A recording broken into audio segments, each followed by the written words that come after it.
মাত্র 10 মিনিটে হোটেল বা রেস্টুরেন্টের স্টাইলে ফুলকো ফুলকো মোগলাই বানানোর খুব সহজ রেসিপিটা আজকে আপনাদের সাথে শেয়ার করব, তাও একটা সিক্রেট উপকরণ দিয়ে। চলুন তাহলে শুরু করা যাক মোগলাই বানানো। এখানে আমি 2 কাপ পরিমাণ ময়দা নিয়ে নিলাম, পরিমাণ মতো লবণ দিয়ে দিলাম। এখন আমি দিয়ে দিব 2 টেবিল চামচ পরিমাণ সয়াবিন তেল। তেলগুলো দেওয়ার পরে ভালোভাবে ময়দাগুলোর সাথে মিক্স করে নেব। এই পর্যায়ে আমি কুসুম কুসুম গরম পানি দিয়ে ডোটাকে সম্পূর্ণ রেডি করে নেব।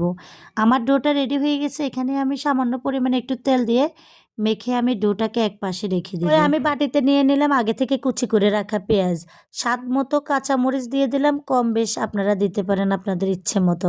দিয়ে দিলাম আমি লবণ, এরপরে দিয়ে দিলাম ধনেপাতা দিয়ে ভালোভাবে মিক্স করে নেব। পেঁয়াজের মধ্যে যখন আমি লবণ দিয়ে মেখে নিলাম, দেখুন পেঁয়াজটা নরম হয়ে গেছে। এখন আমি 2টা ডিম দিয়ে দেবো এর মধ্যে, দিয়ে ভালোভাবে ডিমগুলোকে মেখে ব্লেন্ড করে নেব। এই পর্যায়ে আমি দিয়ে দেব আমার সিক্রেট মশলাটা একটু পরে। এখন আমি দিয়ে দিব ম্যাগি মশলাটা। ম্যাগি মশলা এতটাই স্বাদ, যেটা আপনি এখানে দেওয়ার পরে স্বাদটা কিন্তু দ্বিগুণ বেড়ে যাবে। আমি ম্যাগি মশলাটা দিয়ে দিলাম। এখন আমি ভালোভাবে ফেটিয়ে নিব। এবার কিন্তু মোগলাই বানানোর জন্য সম্পূর্ণ রেডি।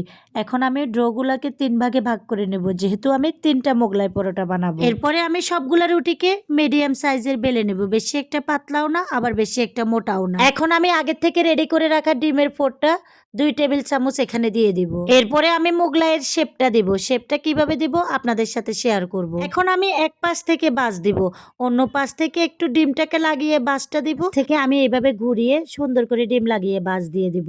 এরপরে এক পাশ থেকে ধরে হালকাভাবে টান দিবেন, দেখবেন আপনার মোগলাই পরোটাটা খুব সুন্দরভাবে হাতে চলে আসছে। অনেকেই বলে মোগলাই পরোটা উঠাতে গেলে নাকি ছিঁড়ে যায়, দেখুন কত সুন্দরভাবে আমি উঠিয়ে নিই। এখন আমি গরম তেলে দিয়ে দিলাম মোগলাই পরোটাটা, খুব সুন্দরভাবে উল্টিয়ে পাল্টিয়ে সুন্দর করে ভেজে নেব।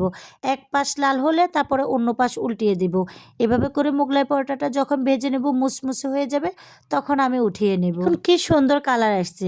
এই পরোটাটা আপনারা ইচ্ছে করলে বাচ্চাদেরকে খুব সহজে বানিয়ে দিতে পারেন। বিকেলে যখন বাচ্চারা নাস্তার জন্য বায়না ধরে, তখন কিন্তু এই নাস্তাটা খুব সহজে বানাতে পারবেন। এখন আমি এখানে আরেকটা পরোটা দিয়ে দিলাম। এভাবে করে আমি 3টা পরোটাই ভেজে নেব। সবগুলো কিন্তু কালার মচমচা ফুলকো ফুলকো হয়ে গেলে আমি উঠিয়ে নেব। দেখুন পরোটাগুলো এতটাই দারুণ হয়েছে যে তেলে দেওয়ার সাথে সাথে ফুলে ফুলে একাকার হয়ে যাচ্ছে। ফুলকো ফুলকো মোগলাই পরোটা দেখুন কতটা ক্রিস্পি হয়েছে। আমি এখানে কেটে নিচ্ছি। পরোটাগুলো খেতে যা দারুণ হয়েছে, কিন্তু দেখতেও মাশাআল্লাহ। আমি যে আপনাদেরকে দেখালাম সিক্রেট মশলা, যেটা হচ্ছে ম্যাগি মশলা, এই ম্যাগি মশলা দিয়ে বানাবেন আপনারা, দেখবেন বাচ্চারা ছেটেপুটে খেয়ে নেবে।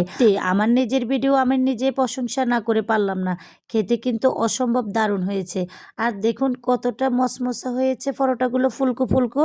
আমার ভিডিওটা যদি ভালো লাগে আমার চ্যানেলটা সাবস্ক্রাইব করতে ভুলবেন না। আসসালামু আলাইকুম।